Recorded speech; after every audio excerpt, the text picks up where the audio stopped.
دستورنا القرآن وديننا الإسلام أركانه الجليلة دعائم الفضيلة وَلَقَدْ يَسَّرْنَا الْقُرْآنَ لِلذِّكْرِ فَهَلْ مِن مُدَّكِرٍ، اور بے شک ہم نے آسان کیا قرآن نصیحت کو، پھر ہے کوئی نصیحت پکڑنے والا؟ Our guide is the Quran, our religion is Islam. 5 noble pillars upholding what is virtuous. To make the testimony is the base of the faith, and the fast and the prayer, the pilgrimage and charity. اب آ جائیے، بڑی توجہ سے سن لیجئے آپ. پہلی ہجری میں نازل ہونے والی صورتیں ہیں. آج صبح بھی میں نے بیان کیا تھا کہ جمعہ یا کل رات میں بیان کیا تھا. اور حج جمعہ کی ابتدائی آیات اور سورۃ الحج تغابن. 2 ہجری میں بقرہ، طلاق، محمد اور انفال میں مال غنیمت کی تقسیم کے احکام ہے. جنگ بدر پر تبصرہ ہے. سورہ صف جو ہے یہ احد سے پہلے نازل ہوئی 3 ہجری میں. آل عمران میں بھی جو ہے 3 ہجری میں نازل ہوئی. اس میں احد کی شکست پر تبصرہ ہے آل عمران میں. اس کے بعد آپ چلے جائیے، 4 میں سورۃ الحشر نازل ہوئی. اس کا دوسرا نام بنی نذیر ہے. اور پھر جو ہے 4 میں نساء نازل ہوئی، اور 4 میں حدید بھی نازل ہوئی. 5 میں آپ دیکھیے، 5 میں جنگ احزاب ہوئی، سورۃ الاحزاب نازل ہوئی، اور اسی میں سورۃ المجادلہ نازل ہوئی.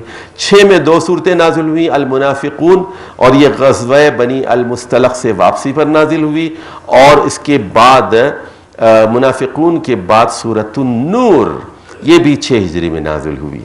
احزاب پہلے نازل ہوئی 5 میں، نور بعد میں نازل ہوئی. حالانکہ قرآن میں نور پہلے ہے 24 نمبر پر، اور احزاب 33 پر دوسرے نمبر پر ہے.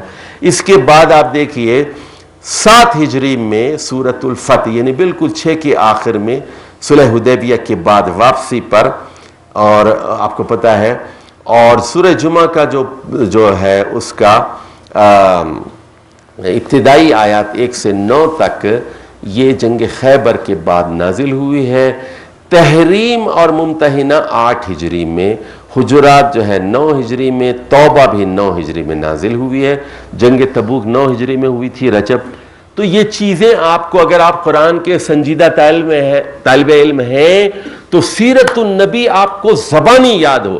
پہلی میں کیا ہوا، دوسری میں کیا ہوا، تیسری میں کیا ہوا، چوتھی میں کیا ہوا، 5ویں میں کیا ہوا، 6ٹھی میں، 8ویں میں، 9ویں میں، اور 9 میں. اس کے بعد 10 ہجری میں 2 صورتیں نازل ہوئی ہیں، سورۃ البینہ، اور سب سے آخر میں قرآن میں نازل ہونے والی سورۃ النصر ہے، اذا جاء نصر اللہ والفتح. اس سورت کے نازل ہونے کے 3 مہینے 3 دن بعد نبی کریم صلی اللہ علیہ وسلم نے وفات پائی، 12 ربیع الاول 11 ہجری کو. تو یہ چیزیں آپ کو ازبر ہونی چاہیے، مکی صورتوں کے بارے میں بھی اور مدنی صورتوں کے بارے میں. اب آ جائیے، اب اگلا اصول یہ ہے کہ کتابی ترتیب کے مطابق قرآن کو سمجھنا. اور یہ آپ کو میں بتاتا جاؤں گا. فاتحہ کے بعد بقرہ کیوں رکھی گئی، بقرہ کے بعد نساء کیوں ہیں، نساء کے بعد آل عمران کیوں ہیں، آل عمران کے بعد بقرہ کے بعد آل عمران ہے، آل عمران کے بعد نساء ہے، نساء کے بعد مائدہ ہے، مائدہ کے بعد انعام ہے، اور انعام کے بعد اعراف ہے، اعراف کے بعد پھر الانفال ہے، اور انفال کے بعد توبہ ہے، اور توبہ کے بعد پھر یونس ہے. تو یہ اس میں کیا ربط ہے کہ انفال کے بعد توبہ کیوں رکھی گئی ہے، درمیان میں بسم اللہ کیوں نہیں رکھی گئی؟ تو دونوں کا موضوع جہاد ہے، اس میں کیا ربط اور تعلق ہے؟ اس کتاب میں نے صورتوں کے باہمی ربط کو کھولنے کی کوشش کی ہے. اچھا جی، اب آ جائیے اس سلسلے میں یہ بات سمجھ لیجئے، نزولی ترتیب جو ہے یہ قرآن کی اصل ترتیب نہیں ہے. جو قرآن میں جو ترتیب ہے یہ من جانب اللہ ہے، اور من جانب جبریل ہے۔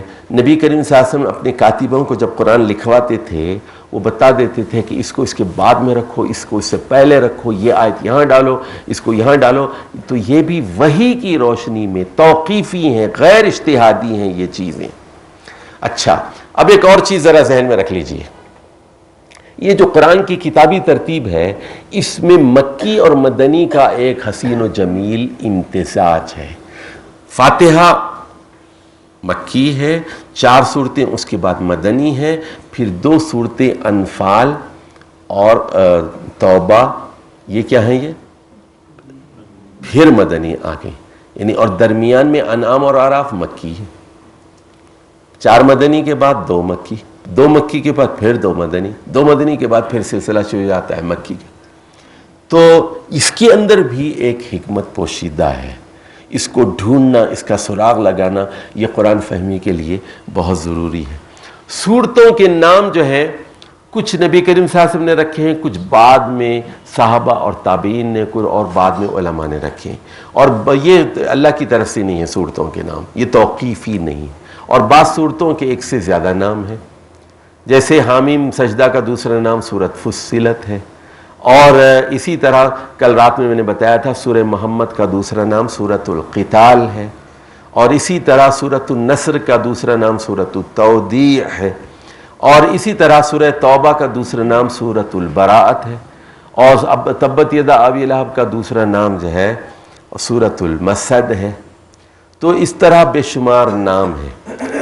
تو اچھا، ایک بات ذرا اور سمجھ لیجئے، یہ جو 30 پاروں کی تقسیم ہے یہ اللہ کی طرف سے نہیں ہے، یہ رسول کی طرف سے نہیں ہے، یہ صحابہ کی طرف سے نہیں ہے۔ یہ تو یہ 30 پاروں کی تفسیر بہت، یعنی اس میں کیا کیا گیا ہے، قرآن لے کے اس کے دیکھیں کتنے صفحے ہیں، 600 صفحے، چلو اس کو 30 سے تقسیم کر دیتے ہیں، تو 20 صفحوں کا ایک پارہ بنا دیا انہیں، 40 کے بعد دوسرا پارہ، 60 کے بعد 80 کے بعد 100 کے بعد، اس طرح یہ مقداری تقسیم ہے، کوانٹیٹیٹو کلاسیفیکیشن ہے۔ اللہ اور رسول نے 30 پاروں کی تقسیم نہیں کی۔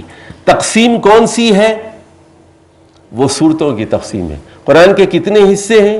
114 حصے ہیں۔ یوں سمجھیے کہ قرآن مجید ایک عالیشان عمارت ہے، اس کے 114 کمرے ہیں، کچھ کمرے بڑے ہیں، بڑے ہال کی طرح ہیں، کچھ چھوٹے کمرے ہیں، کچھ درمیانی کمرے ہیں، 3 آیات پر مبنی کمرے ہیں، 10 آیات پر مبنی کمرے ہیں، اور 60 آیات پر مبنی کمرے ہیں، اور سورۃ البقرہ 286 آیات پر مشتمل ایک طویل سورت ہے۔ اچھا جی، اب جو اہم بات تفسیر کے سلسلے میں ہم بیان کرنا چاہتے ہیں، آخری لائن کو ذرا پڑھ لیجئے۔ ہر سورت کو ایک اکائی سمجھ کر قرآن کو سمجھنے کی کوشش کی جائے۔ یعنی یہ بڑا ہال ہے نا، یہ ایک کمرہ ہے، یہ کمرے کو دیکھ کر آپ بتا دیتے ہیں کہ یہ کمرہ کس لیے ہے۔ یہاں پر ایک ممبر ہے، ایک محراب ہے، اس کو یہاں جانمازیں، آپ فوراً کہہ دیتے ہیں، فرنیچر کو دیکھ کے کہہ دیتے ہیں کہ یہ کیا ہے، یہ مسجد ہے۔ اسی طرح صوفے ہیں تو آپ کہہ دیں گے کہ یہ جو ہے ڈرائنگ روم ہے۔ اگر وہاں کھانے کا ٹیبل پڑا ہوا ہے تو آپ فوراً کیا کہہ دیں گے، یہ ڈائننگ روم ہے۔ اسی طرح اگر وہاں چولہا ہے تو آپ کہہ دیں گے کہ یہ کچن ہے۔ بالکل اسی طرح سورت کے اندر جو فرنیچر ہوتا ہے اس کی وہ خود بتا دیتا ہے کہ میں کون ہوں، میں سورت کا کیا مقصد ہے۔ اور سن لیجئے، اس ہر کمرے کے اندر ایک ترتیب ہوتی ہے، ایک نظم ہوتا ہے۔ یہ کیا اس کمرے کے اندر ایک ترتیب نہیں ہے؟ ایک جانماز سامنے ہے امام کے لیے، اور پیچھے صفیں بندی ہوئی ہے، یہ پہلی صفحہ، یہ دوسری، ایک ترتیب ہے یا نہیں ہے؟ اسی طرح صوفے بھی جب رکھتے ہیں آپ، اس کی بھی ایک ترتیب ہوتی ہے، کہیں چھوٹا ٹیبل رکھ دیتے ہیں، کہیں کارنر ٹیبل رکھ دیتے ہیں، کہیں بیڈ لیمپ لگا دیتے ہیں آپ۔ اس کے اندر بھی ایک نظم ہوتا ہے کہ دروازہ لوگ کہاں سے آئیں گے، کیسے بیٹھیں گے، باتھ روم کی طرف کیسے جائیں گے، ایک نظم ہوتا ہے، اس کا ڈسپلن ہوتا ہے۔ تو سورت کے داخلی نظم کو سمجھنا قرآن فہمی کے لیے ضروری ہے۔ قرآنی صورتوں کا بھی باہمی تعلق ہوتا ہے۔ یہاں میں نے مثال کے طور پر دیا ہے، سورہ طلاق اور تحریم آپس میں جڑی ہوئی ہیں، انفال اور توبہ جڑی ہوئی ہیں، اور دوحا اور عالم نشرہ جو ہے دونوں آپس میں جڑی ہوئی، مضمون بالکل ملا ہوا ہے، اور فلق اور ناس دونوں استعاذہ ہیں، دونوں آپس میں جڑی ہوئی ہیں۔ چلیے جی، اب اس کے بعد ہر سورت کا ایک مرکزی مضمون ہوتا ہے، ایک مرکزی مضمون ہوتا ہے، اس مرکزی مضمون کے آگے جو ہے پیچھے سارا تانا بانا ہوتا ہے۔ جیسے ہم نے کہا سورۃ البقرہ کا مرکزی مضمون امامت کی تبدیلی ہے، اور سورۃ الاعراف کا مرکزی مضمون ہلاکت اقوام اور استبدال اقوام ہے، لا آف انہیلیشن اور لا آف ریپلیسمنٹ۔ ایک قوم کو ہلاک کر کے اللہ تعالیٰ دوسری قوم کو لاتا ہے، پھر اس قوم کو 500-600 سال کے بعد ہلاک کرتا ہے، پھر دوسری قوم کو لاتا ہے، تیسری قوم کو لاتا ہے، تیسری کو ہلاک کر کے چوتھے کو لے آتا ہے۔ ہر قوم کے لیے ایک وقت مقرر ہے۔ یہ سورۃ الاعراف کا مرکزی مضمون ہے۔